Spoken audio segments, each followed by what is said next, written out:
गुरुर् ब्रह्मा गुरुर्विष्णु गुरुर्देवो महेश्वरः गुरुर् साक्षात परम ब्रह्म तस्मै श्री गुरुवे नमः। दोस्तों, गुरु की महिमा का वर्णन करना सामान्य व्यक्ति की क्षमता से परे होता है और गुरु की महिमा का वर्णन स्कंद पुराण में भगवान शिव ने माता पार्वती से किया है गुरु गीता के माध्यम से। और वही गुरु गीता हिंदी में हम आपके लिए यहाँ पर लेकर आए हैं। तो चलिए शुरू करते हैं। जो ब्रह्म अचिंत्य अव्यक्त तीनों गुणों से रहित फिर भी देखने वालों के अज्ञान की उपाधि से त्रिगुणात्मक और समस्त जगत का अधिष्ठान रूप है, ऐसे ब्रह्म को नमस्कार है। ऋषियों ने कहा, हे महाज्ञानी, हे वेद वेदांगों के निष्णात प्यारे सूत जी, सर्व पापों का नाश करने वाले गुरु का स्वरूप हमें सुनाइए, जिसको सुनने मात्र से मनुष्य दुख से विमुक्त हो जाता है, जिस उपाय से मुनियों ने सर्वज्ञता प्राप्त की है, जिसको प्राप्त करके मनुष्य फिर से संसार बंधन में नहीं बनता। ऐसे परम तत्व का कथन आप करें, जो तत्व परम रहस्यमय एवं श्रेष्ठ सारभूत है और विशेषकर जो गुरु गीता है वह आपकी कृपा से हम सुनना चाहते हैं। हे प्यारे सूत जी, वे हमें सुनाइए।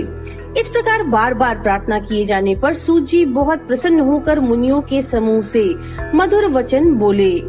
सूत जी ने कहा, हे सर्व मुनियों, संसार रूपी रोग का नाश करने वाली मात्र स्वरूपिणी गुरु गीता आपसे मैं कहता हूँ, उसको आप अत्यंत श्रद्धा और प्रसन्नता के साथ सुनिए।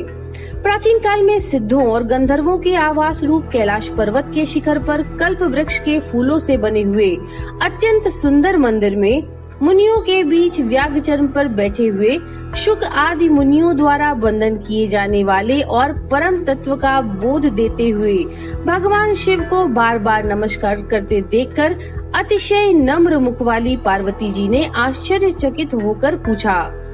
पार्वती जी ने कहा, हे ओमकार के अर्थ स्वरूप, देवों के देव, श्रेष्ठों के श्रेष्ठ, हे जगत गुरु, आपको प्रणाम हो। देव, दानव और मानव सब आपको सदा भक्ति पूर्वक प्रणाम करते हैं। आप ब्रह्मा, विष्णु, इंद्र आदि के नमस्कार के योग्य हैं। ऐसे नमस्कार के आश्रय रूप होने पर भी आप किसको नमस्कार करते हैं? हे भगवान, हे सर्व धर्मों के ज्ञाता, हे शंभो, जो व्रत सब व्रतों में श्रेष्ठ है, ऐसा उत्तम गुरु महात्म्य कृपा करके मुझसे कहें। इस प्रकार पार्वती जी के द्वारा बार बार प्रार्थना किए जाने पर महादेव जी ने अंतर से खूब प्रसन्न होते हुए पार्वती जी से इस प्रकार कहा। महादेव जी बोले, हे देवी, ये तत्व रहस्यों का भी रहस्य है, इसलिए कहना उचित नहीं, पहले किसी से भी नहीं कहा, फिर भी तुम्हारी भक्ति देखकर वह रहस्य कहता हूँ। हे देवी, तुम मेरा ही स्वरूप हो, इसलिए ये रहस्य तुमको कहता हूँ। तुम्हारा ये प्रश्न लोक का कल्याणकारक है, ऐसा प्रश्न पहले कभी किसी ने नहीं किया। जिसको ईश्वर में उत्तम भक्ति होती है, जैसी ईश्वर में वैसी ही भक्ति जिसको गुरु में होती है, ऐसे महात्माओं को ही यहाँ कही हुई बात समझ में आएगी। जो गुरु हैं वे ही शिव हैं, जो शिव हैं वे ही गुरु हैं। दोनों में जो अंतर मानता है वह गुरु पत्नी गमन करने वाले के समान पापी होता है। हे प्रिय, वेद शास्त्र पुराण इतिहास आदि मंत्र यंत्र मोहन उच्चाटन आदि विद्या शैव शाक्त आगम और अन्य सर्व मत मतांतर, ये सब बातें गुरु तत्व को जाने बिना भ्रांत चित्त वाले जीवों को पथभ्रष्ट करने वाली होती हैं। और जप तप व्रत तीर्थ यज्ञ दान ये सब व्यर्थ हो जाते हैं। हे सुमुखी, आत्मा में गुरु बुद्धि के सिवा अन्य कुछ भी सत्य नहीं है। इसलिए इस आत्मज्ञान को प्राप्त करने के लिए बुद्धिमानों को यत्न करना चाहिए। जगत गूढ़ अविद्यात्मक माया रूप है और शरीर अज्ञान से उत्पन्न हुआ है। इनका विश्लेषणात्मक ज्ञान जिनकी कृपा से होता है, उस ज्ञान को गुरु कहते हैं। जिस गुरुदेव के पाद सेवन से मनुष्य सर्व पापों से विशुद्धात्मा होकर ब्रह्म रूप हो जाता है, वह तुम पर कृपा करने के लिए कहता हूँ। श्री गुरुदेव का चरणामृत पाप रूपी कीचड़ का सम्यक शोषक है, ज्ञान तेज का सम्यक उद्दीपक है और संसार सागर का सम्यक तारक है। अज्ञान की जड़ को उखाड़ने वाले, अनेक जन्मों के कर्मों को निवारने वाले, ज्ञान और वैराग्य को सिद्ध करने वाले श्री गुरुदेव के चरणामृत का पान करना चाहिए। अपने गुरुदेव के नाम का कीर्तन अनंत स्वरूप भगवान शिव का ही कीर्तन है।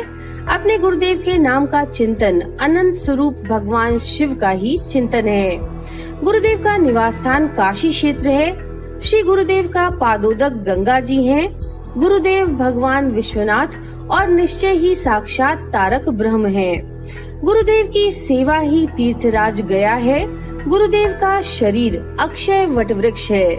गुरुदेव के श्री चरण भगवान विष्णु के श्री चरण हैं। वहाँ लगाया हुआ मन तदाकार हो जाता है।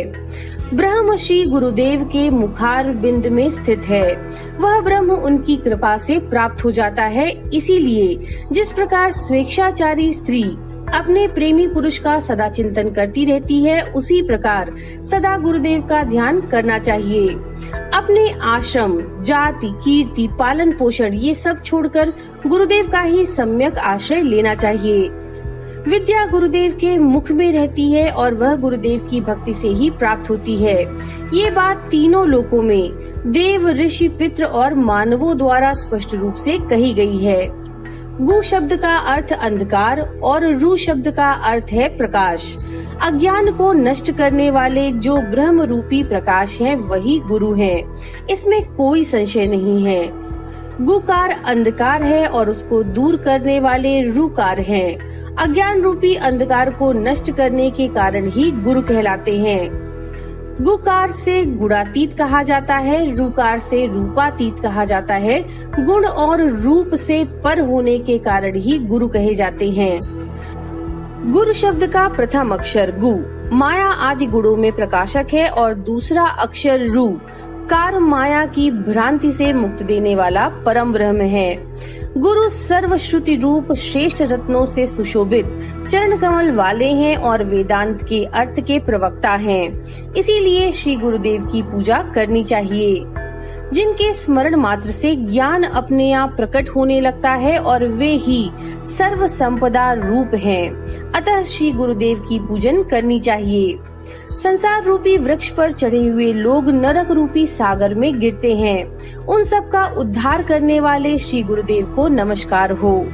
जब विकट परिस्थिति उत्पन्न होती है, तब वे ही एकमात्र परम बांधव हैं और सब धर्मों के आत्मस्वरूप हैं। ऐसे श्री गुरुदेव को नमस्कार हो। संसार रूपी अरण्य में प्रवेश करने के बाद दिग्मूढ़ की स्थिति में चित्त भ्रमित हो जाता है। उस समय जिसने मार्ग दिखाया, उन श्री गुरुदेव को नमस्कार हो। इस पृथ्वी पर त्रिविध ताप रूपी अग्नि से जलने के कारण अशांत हुए प्राणियों के लिए गुरुदेव ही एकमात्र उत्तम गंगा जी हैं। ऐसे श्री गुरुदेव को नमस्कार हो। 7 समुद्र पर्यंत के सर्व तीर्थों में स्नान करने से जितना फल मिलता है, वह फल श्री गुरुदेव के चरणामृत के एक बिंदु के फल का 1000वां हिस्सा है।